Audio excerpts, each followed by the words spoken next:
¿Cómo están? Muy buenas noches. Soy Gaby Tlaseca. Bienvenidos a la mesa de martes de Debate 22. Hace 37 años, México sufrió uno de los peores terremotos de su historia, un 19 de septiembre, pero de 1985. Sin embargo, de aquel evento catastrófico saldría uno de los grupos que más ayuda ha brindado a México y al mundo cuando se trata de salvar vidas frente a desastres naturales, la Brigada de Rescates Topos de Tlatelolco. Más de 200 integrantes de esta brigada se dedican a servir a los demás arriesgando su propia vida. Hoy los invitamos para recordar sus loables acciones hace 37 años, en el 85, hace 5 años, el 19 de septiembre de 2017, y hace un día del 19S, pero por supuesto del 2022. Fernando Álvarez Bravo, brigadista de los Topos, se encuentra con nosotros aquí en el estudio. Fernando, ¿cómo estás? Qué gusto saludarte. Hola, buenas noches, gracias por la invitación. Encantada de que podamos platicar. A ver, Fernando, tú y yo hacíamos un enlace en vivo ayer lunes porque estábamos esperando entrar a grabar este programa en Canal 22 y pensábamos en las coincidencias y un poco jugábamos con la idea de que ahora sí los científicos nos deben una explicación. Un 19 de septiembre del 85, un 19 de septiembre, minutos más, minutos menos, del 2017 y ahora un 19 de septiembre del 2022 con una diferencia de 4 minutos. ¿Qué te hace pensar todo esto después de haber estado ayudando en tantas ocasiones a la gente de nuestro país y el mundo? Bueno, primera es una coincidencia, porque nos está afectando mucho a la Ciudad de México. Los epicentros no han sido en los mismos lugares, pero pues es una coincidencia que pocas veces se ve en el mundo que esté temblando o el efecto del sismo se siente en la Ciudad de México, pero es 3 veces ya el mismo día en 37 años. Y además, no nada más es del 19, sino que van 4 en septiembre fuertes porque no quitemos el del 7 de septiembre a las 11:54 de la noche, que fue de Oaxaca a Chiapas y también tuvo unas fuertes repercusiones en la Ciudad de México. Y las réplicas que tuvo, por supuesto, han tenido después varios de estos sismos. Ahora, la gente se pregunta, ustedes surgen hace 37 años, a partir del terremoto del 85, que se ocurrió alrededor de las 7 de la mañana, pero ¿cómo para ustedes ha transcurrido la historia basándonos en este tipo de eventos, pues, de hace 37 años, hace 5 y al día de hoy? ¿Cómo ha cambiado incluso su forma de reacción? A ver, platícanos. Bueno, en 1985 es un grupo de jóvenes que ante ver la situación que le pegó a la ciudad y la falta de reacción oportuna y la falta de servicios de emergencia del gobierno de la ciudad entonces y del gobierno federal, pues empezamos a ayudar a los jóvenes a cómo vamos a ayudar, cómo podemos sacar a alguien, cómo podemos sacar cosas. Y eso originó que pues tenemos que prepararnos. Y un grupo de bomberos franceses dijo, nosotros los preparamos, pero se tienen ustedes que formalizar. O sea, tienen que formalizarse como una asociación civil, o sea, algo más formal, y nosotros les damos la preparación inicial.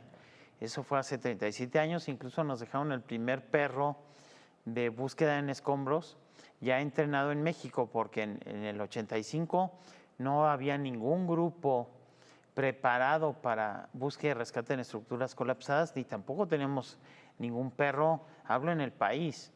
Y vinieron muchos países del mundo, más de 30, España, Alemania, Suiza, Francia, Inglaterra, Estados Unidos, y ya venían preparados, ya traían protocolos, y la verdad es que la ciudad no tenía nada. 9 meses después del sismo, nace el Sistema Nacional de Protección Civil, SINAPROC, pero también recordemos que en el 84, en octubre, tuvimos un gran, yo puedo llamarle desastre, San Juan Ixhuatepec, San Juanico. Sí. Y no aprendimos de San Juan Ixhuatepec, en que había que tener preparados un equipo de reacción. Nos llega el 19 de septiembre, todo el mundo creía que era algo pues normal y las comunicaciones fallaron. Todo lo que se supone que iba a reaccionar fallaron, y para los que nos ven y que no nacieron después del 85, los teléfonos eran pues de ruedita. Sí, había que marcar. Analógicos, y las líneas se saturaban muy fácilmente, y siempre decían tal número con 10 líneas. Entonces, si hablaban 20 llamadas concurrentes, pues se saturaba y fallaba. Sí, Y eso, no eso es lo que pasó en el 85. Y las cosas cambiaron, sí, para el 2017. ¿Cómo fue ese 19 de septiembre de 2017 en términos de cambios, de oportunidades también, de profesionalización frente a lo que ya venían de años trabajando para pues, los trabajos de búsqueda y rescate? En el 2017 ya estábamos más preparados como sociedad. Incluso veníamos de un simulacro ese mismo día, unas horas antes. Igual que este lunes, sí. Igual que ocurrió ya el día de ayer. Pero nos falta todavía involucrar más a la sociedad. Que los jóvenes, sobre todo yo diría educación media superior, reciban un curso de entrenamiento para ser brigadistas, saber más de protección civil, más de primeros auxilios. No quiere decir formar médicos, pero tener la educación, la preparación básica para poder ayudar al prójimo, y no nada más decir, bueno, ponte un casco, te voy a pintar en el brazo tu nombre, un celular o algo, y adelante. No, tenemos que estar conscientes, que va a seguir temblando. Estamos en toda la costa del Pacífico con placas, y entonces o nos va a llegar o de Colima o de Michoacán o de Guerrero o de Oaxaca o de Chiapas, pero pues, y cuando no es una zona, es la otra, como si no es Chana, es Juana. Sí, y vemos también el avance del tema de las telecomunicaciones. Internet ha hecho la gran diferencia porque colapsa las líneas, pero lo vimos incluso ayer, ya hace 5 años, la manera de comunicarnos era a través de plataformas digitales, de Internet, incluso de redes sociales. Yo creo que la mayor información fluía pues por este tipo de mecanismos frente a otros, digamos, más antiguos. Ahora, en términos de rescate, vamos a ir a una pausa, pero a ver si me puedes platicar un poco, Fernando, cómo la tecnología vino a cambiar el asunto. Se generaron, recordemos, plataformas y grupos digitales que se unieron a la ayuda que ustedes estaban brindando hace 5 años, incluso el día de ayer, a que corriera la información más rápido, y también, por supuesto, cómo de no estar organizados a levantar el puño y a otro tipo de protocolos de rescate que hoy en día se han quedado también para seguir sumando. ¿Te parece bien? Sí, cómo no. Muy bien. Platico con Fernando Álvarez de la Brigada de los Topos de Tlatelolco. Ya regresamos. Vaya coincidencias, pero lo más importante es seguir haciendo hincapié pues, en temas de protección civil. Ya volvemos.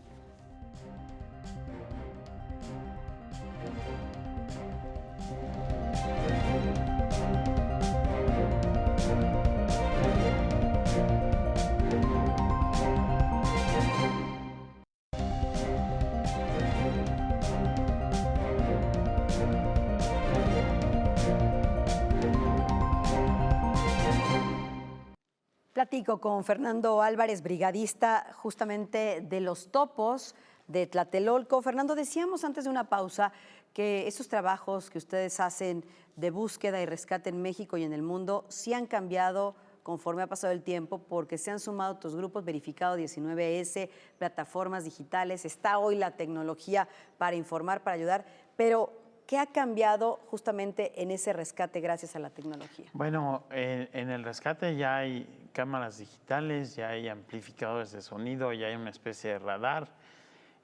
Ya en México ya tenemos más perros de búsqueda y rescate, ya tenemos más personal entrenado. Los topos empezaron sin entrenamiento, esa es la realidad, tratando de ayudar al prójimo ante una situación de desastre. Y hoy yo creo que ya hay más conciencia incluso de la protección, de cómo bajar, de cómo resguardarse, y eso es importante para la población y sobre todo para la autoprotección. No queremos nosotros, incluso los topos, ir a rescatar. Claro. Queremos que la gente siga las medidas de seguridad, los protocolos que ya están actualmente en vigor, cubran la ley, porque eso garantiza un mayor grado de sobrevivencia o supervivencia.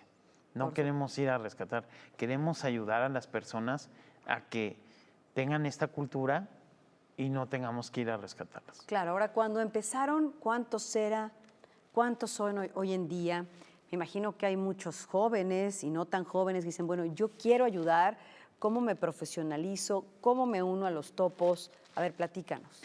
Bueno, ahorita tenemos aproximadamente 40 personas activas, porque hay personas que salen, ya no pueden acudir cada semana regularmente a las prácticas, a las clases teóricas, porque tenemos un sistema escolarizado ya de cómo formar topos, y nos pueden buscar en nuestras redes, en la página de topos o en las redes, y ahí les damos la información. Sacamos una convocatoria al año y lo que estamos buscando es generar esta conciencia, aunque no se queden ya en topos, se llenen una conciencia, una cultura de la protección civil a nivel nacional. Surgieron ayer, a pesar de que creo que hemos avanzado mucho en temas de protección civil, pues otras dudas. Por ejemplo, en una ciudad donde hay tanto movimiento, ¿qué hacer si vas en un automóvil, no? Hay quien te dice, bueno, pon las intermitentes, oríllate, pero si te orillas del lado de los edificios, se te puede venir el edificio encima. ¿Dónde estacionarse mejor? ¿Me bajo del coche? ¿No me bajo? Esa es una, creo que de las dudas que surgieron ayer mucho, porque creo que en el tema de evacuar edificios, ahí vamos, ¿no? Pero en el tema de situaciones especiales como ir manejando en una ciudad con gran movilidad, ¿qué hacer, Fernando? Bueno, cuando son avenidas de alta velocidad, como podemos decir viaducto, periférico, Churubusco, lo mejor es no pararse, poner las intermitentes, bajar la velocidad, seguir circulando. Si me voy a parar junto a un edificio, el edificio se puede colapsar y venirse conmigo, entonces tampoco, si no es fácil y me tengo que hacer maniobras para estacionarme, eso dificulta todo y alento el tráfico. Y lo ideal es no quedarse en el auto si el sismo ya es muy fuerte, es ponerse a un lado del auto. Pero son situaciones que se tienen que tener en mente. No hay un... Hasta ensayadas, yo creo, ensayadas, ¿no, pero no hay una lista de qué hacer siempre. ¿Por qué? Porque depende de la situación, depende de dónde me toca, el momento, el edificio, los vidrios, pueden caer vidrios de ventanales. No es lo mismo en una avenida de alta velocidad que si estoy en una calle de casas de un piso, de 2 pisos. De acuerdo. Todo varía y por eso no hay una regla fija que dicte el gobierno, como qué hay que hacer. Por eso hay que estudiar un poco del plan familiar, de qué hacer cuando nos toca un sismo y siempre tenerlo pensado. ¿Qué pasa si me toca a las 7 de la mañana, a la 1 de la tarde? ¿Dónde voy a estar? Si voy a estar en el metro, si voy a estar en el transporte público, si voy a estar en mi lugar de trabajo. Esa es lo que hay que pensar. No nada más una hipótesis de me va a tocar siempre en el aula o en el lugar de trabajo. No, el sismo, como sabemos, puede ocurrir a cualquier hora del día o de la noche. Ya lo hemos vivido. Ahora, yo sé que ustedes forman parte de la Liga Internacional de Rescate y Asistencia, RIAL, y están también pues, reconocidos como rescatistas certificados por parte del Gobierno de la Ciudad de México y otras instancias. También son integrantes del Comité de Manejadores de Perros de Búsqueda y Rescate, que bien lo decías, aquí en la ciudad, y son colaboradores de Bomberos Unidos Sin Fronteras. Ahora, con todos estos, digamos, con toda esta experiencia que tienen, ¿cómo se coordinan con el gobierno local, por ejemplo, de la Ciudad de México? ¿Cómo se ponen a su disposición? ¿O los llaman? ¿O cómo cuando, por ejemplo, han estado en Tailandia y en otras partes del mundo asistiendo, cómo se les busca y cómo se coordinan con ellos? Bueno, cuando es en México, nos ponemos, si es en la Ciudad de México, nos ponemos a disposición primero del gobierno de la Ciudad de México o de la máxima autoridad que ya esté respondiendo al evento. Si es en el resto del país, tratamos de buscar la autoridad del Estado o federal. Y si es en forma internacional, lo primero que hacemos es contactar a la embajada del país afectado y ofrecemos nuestra ayuda. no acudimos si no es aceptada nuestra ayuda. Puede ser que no la requieran y siempre debemos de respetar la soberanía de ese país. Entonces, nosotros nos ponemos a disposición, generalmente la ayuda ha sido aceptada y vamos con mucho gusto. ¿Y de qué viven los topos? ¿Cómo se logran financiar? ¿Cómo pagan esos cursos de capacitación? Porque desde luego al ser una organización altruista, ¿cómo sale el dinero para que ustedes se puedan seguir profesionalizando y brindando esta ayuda? Bueno, la mayoría de la capacitación es interna. Hay algunas personas que salen a capacitar a algunos otros lugares y entonces ellos lo que hacen es replicarla dentro de la brigada. La mayoría, bueno, o todos somos voluntarios y los gastos ya de la operación de un rescate se financian con ayuda del público en general y de algunas empresas. ¿Cómo recaudan ese dinero? Si nosotros queremos ayudar a los topos en una circunstancia como la que vimos ayer, la que vimos hace 5 o 37 años, ¿cómo podemos apoyarlos? Entrando a la página web topos.mx y ahí aparece una pestaña de cómo ayudarnos en forma altruista. No, y aparte, déjenme decirles antes de irnos a esta pausa que a través de todas las redes sociales que han estado apareciendo en pantalla, los topos están posteando todo el tiempo información de este plan familiar, del plan de protección civil, de qué hacer en caso de sismos, pero qué hacer en caso de un incendio o frente a otros desastres o contingencias naturales. Así que, bueno, si te parece bien, Fernando, vamos a una pausa y regresamos porque yo quiero que nos compartas algunas historias porque son al final esas historias las que yo creo que también los han marcado en el corazón, en la mente y que pues han sido muchas alrededor del mundo en todos los rescates que han hecho, pero también aquí en nuestro país. ¿Te parece bien? Sí, cómo no. Regresamos con algunas historias que contar. Estoy con Fernando Álvarez de Los Topos. Ya volvemos.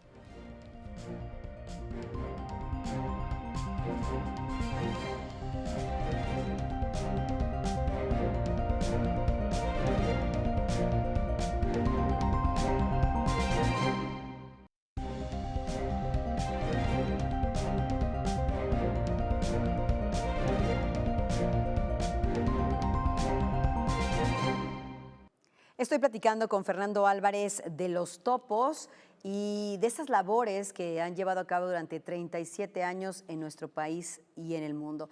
Me imagino, Fernando, que como brigadistas tienen muchísimas historias que les han tocado la mente, el corazón y que son las que mejor pagan cuando uno arriesga su propia vida. A ver, cuéntame alguna anécdota que te haya marcado en nuestro país y luego una que te haya marcado en el ámbito internacional de rescate. Bueno, a mí una que me marcó en el 85 fue sacar a alguien, un niño de 7 años del multifamiliar Juárez, ahí en la Roma, ileso, y lamentablemente falleció su mamá ahí, y lo sacamos como pues, a las 12 horas de ocurrido el sismo. 12 horas. Tardamos mucho en sacarlo, no conocemos las técnicas, equipo muy básico y pues eso es lo que tardamos. El niño salió ileso y pues una gran satisfacción de poder sacar a alguien con vida. Tuvimos muchos casos en Haití que fue azotado muy fuertemente por un sismo. Nos tocaron muchos nacimientos prematuros en la calle, tratamientos sobre mesas en la calle, amputaciones. Y también sacar a una persona mayor de 75 años aproximadamente, cuando ya habían sido paradas las labores de rescate por la ONU, se decidió que había un marcaje de una de las unidades caninas y se avisó a la ONU, vamos a continuar hasta que esto termine. O sea, hasta ver por qué la unidad canina hizo un marcaje de que había ahí una persona y salió una persona con vida y prácticamente ilesa. Sigue viva hasta la fecha. ¿Sigues en contacto con esta persona? No, tuvimos la oportunidad en hacer un reportaje de tener contacto con ella. Generalmente las víctimas no nos buscan porque es como recordar todos los hechos y a veces nos han tocado que alguien se acerque y dice, a mí me ayudaron y queda ahí la satisfacción, pero no tenemos como el contacto cotidiano o algo, no se presta, no es el momento. El 19S de 2017, ¿te acuerdas de alguna historia?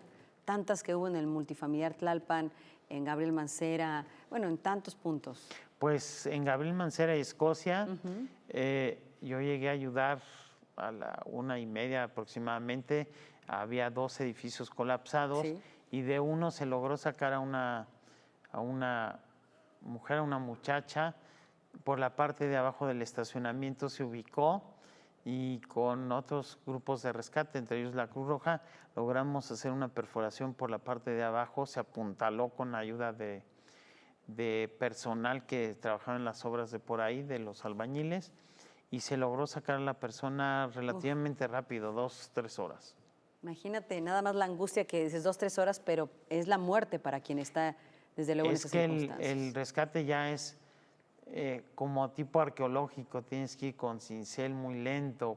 Sí, si con no puedes algo, provocar otro derrumbe o puedes otro derrumbe o puedes dañar a la víctima. Entonces es muy, muy lento cuando ya lo tienes ubicado y además con vida.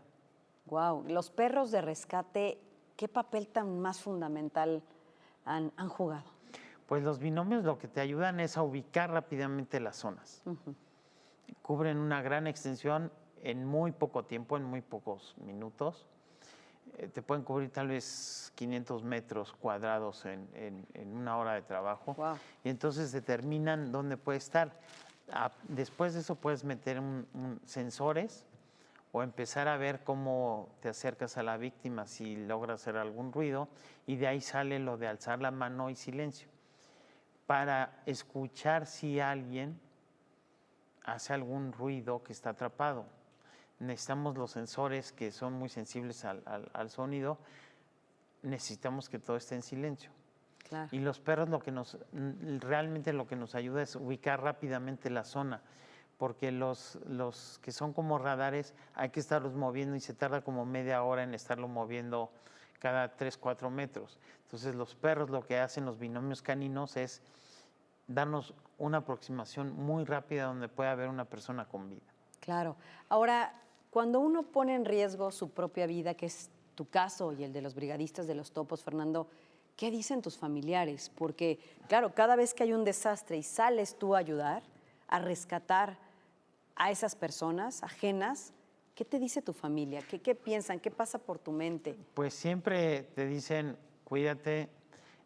Lo que buscamos con el entrenamiento, con los estudios, con todo lo que hacemos, lo que estudiamos, la realidad es acotar el riesgo. Claro. No estamos libres de riesgo, pero no vamos a morir, no pensamos en vamos a ir a morir, sino todo lo que estudiamos, todo lo que nos preparamos es para evitar que alguien salga con alguna herida, algún malestar. Y en 37 años no hemos tenido a alguien que tengamos que hospitalizar por estar ayudando en Topos. Han fallecido algunos, pero por causas naturales. ¿Qué necesitan en los Topos? En este momento, gente que se sume, que se compromete a estar semanalmente en estos cursos, que se profesionalice como ustedes. ¿Qué sería el siguiente paso para continuar subsistir? Porque al final el tiempo empieza a rebasar también. Bueno, siempre necesitamos estar preparando gente, personas, hombres o mujeres. ¿Por qué? Porque es un ciclo y hay que estar renovándose. Y bueno, la cantidad de rescatistas que hay en México con especialidad en búsqueda y rescate en estructuras colapsadas es bajo, es limitado. Hablo de instancias del gobierno o civiles, es muy limitado y necesitamos más personal que esté entrenado para ayudar. Y la realidad es que nunca sabemos cuándo se va a necesitar o en qué lugar. Puede ser en Morelos, puede ser en Guerrero, puede ser en Oaxaca. Acudimos a Juchitán a ayudar en el 2017. Sí, claro. Entonces, hacer una invitación a todos aquellos que quieran sumarse a la Brigada de los Topos, a contactarlos a través de su página oficial, de sus redes sociales. La paga, que es la gratitud, el agradecimiento de la gente, yo creo que es la mejor paga que podríamos recibir absolutamente todos. Pero supongo que también hay que tener carácter y temple para ver y trabajar en situaciones tan dolorosas y tan difíciles, Fernando. Pues realmente es la actitud de ayudar, del voluntariado, de ayudar al prójimo, lo que nos motiva y nos hace seguir moviéndonos como brigada. Y eso es lo que pedimos de los rescatistas, porque no tenemos un perfil físico o de sexo, de tamaño, de fuerza, no, eso no se busca. Es que la fuerza está aquí, aquí y aquí. Y nos sirven chiquitos, medianos, grandes, de todo, porque eso es lo que nos permite a veces entrar en un espacio más confinado, en uno más amplio. O sea, no hay un perfil que digas, este es el perfil que hay que cubrir de topos. En sí no hay nada más que ser mayor de edad, educación media superior, las ganas de ayudar al prójimo. Bueno, pues con eso nos quedamos y simplemente yo sé que tienen muchísimos homenajes ustedes, pero contar sus historias y tenerlos aquí para nosotros en Canal 22 es importante porque hace 37 años, como dicen, siempre a partir del caos se generan cosas buenas y ahí está la Brigada de Rescate Topos de Tlatelolco. Muchas gracias, Fernando Álvarez, por habernos acompañado, por compartirnos un poco de lo que son los topos y pues enhorabuena y gracias por toda la ayuda que siempre brinda. No, gracias a ustedes, los invitamos a seguirnos en las redes. Ahí están las redes sociales que han aparecido en pantalla. Soy Gaby Tlaseca. Ojo, con su plan familiar de protección civil, no echemos en saco roto. Ya hemos visto 219S que después del simulacro vuelve a temblar, tiembla en distintos momentos, no se pueden predecir los sismos, estemos preparados para poder salvar la vida y minimizar riesgos. Nos vemos la próxima semana, por supuesto aquí en Canal 22.